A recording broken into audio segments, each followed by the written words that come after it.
The greatest danger to lunar stability is territorial sovereignty. If a nation plants a flag and claims ownership, conflict becomes inevitable. The Moon must reject territorial sovereignty from the beginning. Instead, it must adopt operational property rights.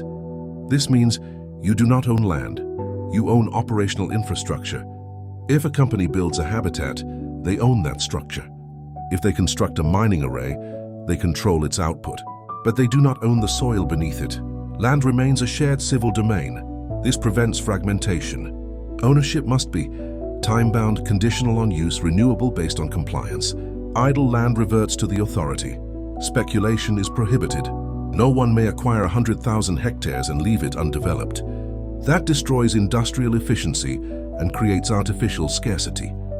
Operational zones are allocated based on declared activity plans and capital deployment schedules. Failure to meet development benchmarks triggers reallocation. Property rights are enforceable through contractual law, not sovereign law. Disputes are settled through lunar arbitration tribunals composed of technical, legal, and economic experts. This framework prevents resource hoarding, geopolitical expansion, corporate monopolization, national territorial claims. The Moon remains open, structured, and cooperative. This model balances incentive with responsibility, development with access. Without this discipline, the Moon becomes another Earth conflict zone. With it, the Moon becomes a model of industrial cooperation.